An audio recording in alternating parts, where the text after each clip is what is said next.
Welcome back to The Wandering Screen. I'm Matt Koss, and today I'm looking at Lynne Ramsay's Die My Love starring Jennifer Lawrence. Let's jump in. Lynne Ramsay's Die My Love follows Grace, Jennifer Lawrence, a novelist, and her musician husband Jackson, Robert Pattinson, who move into his uncle's old home in rural Montana. As Grace struggles to settle into her new life after their baby is born, she begins to spiral into a psychological and emotional collapse, one that threatens to consume not only her, but everyone around her. To me, this is a haunted house film in the most non-traditional sense.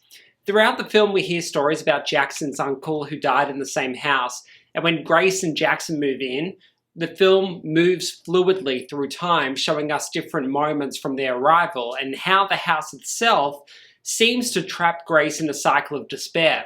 It's like the home feeds off her pain, amplifying her agitation and erratic behavior until it spreads outward into every aspect of her life.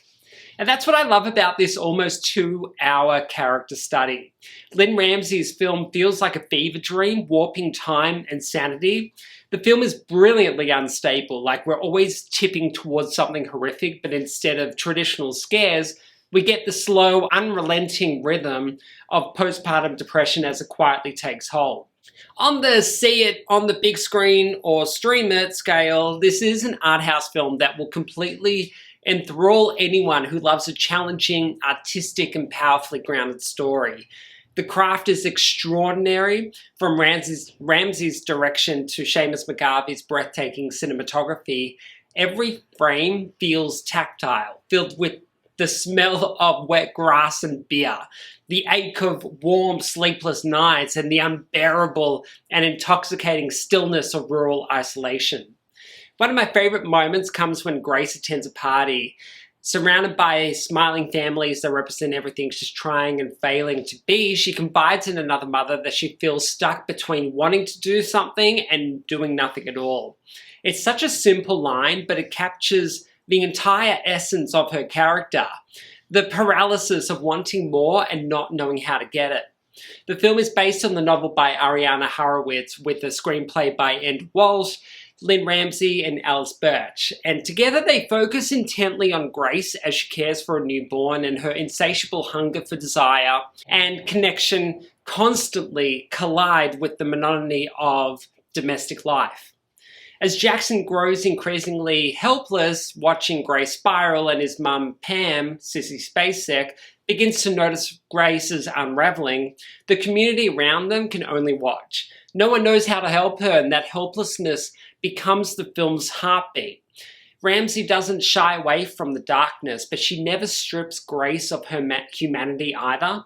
And that's why this story fits so naturally into Lynne Ramsay's body of work. She's always been drawn to fractured psyches. We need to talk about Kevin and You Were Never Really Here, and they both explore broken people navigating chaos.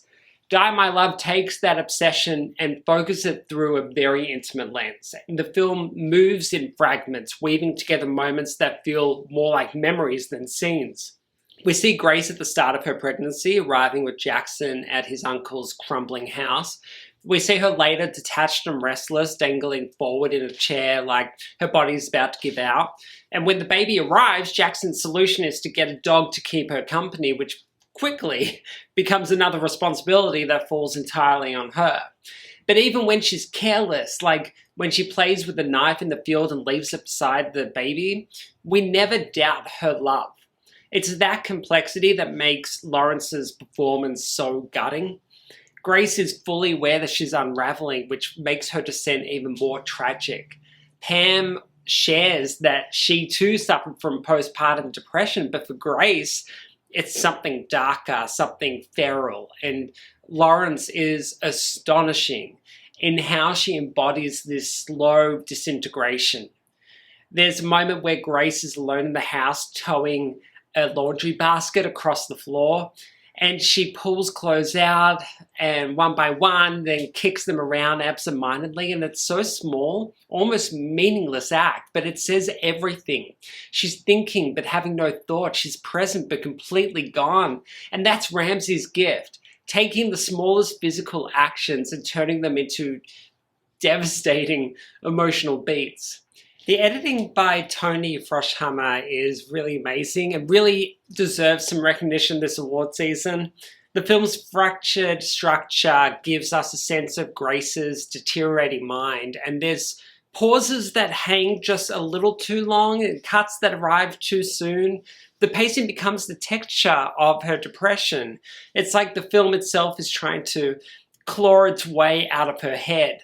Jennifer Lawrence delivers one of her most powerful performances yet. She's unflinching and raw, embodying Grace's every contradiction. Loving yet destructive, tender yet vicious. Watching her self-destruct is painful, but it's really hard to look away. There's a physicality to her work here that feels almost primal. She writes on the floor at her wedding, crawls through the garden like an animal, tears through a bathroom in a fit of rage. It's electrifying and feels like a return to the fearless, instinctive acting that first made her a star.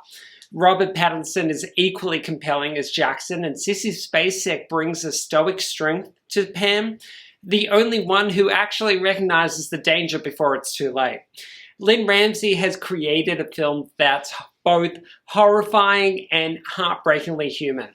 It's a visceral portrait of mental illness and a reminder of how thin the line can be between sanity and surrender. The craft is astonishing, the performances are fearless, and I think this might be one of Ramsay's best works to date. And honestly, if there's any justice this award season, Lynne Ramsay should absolutely be in the conversation for Best Director. You've made it to the end of the video. Thank you so much for watching. Hit that bell to get notified when I drop a new review this award season, and hit that like and subscribe button.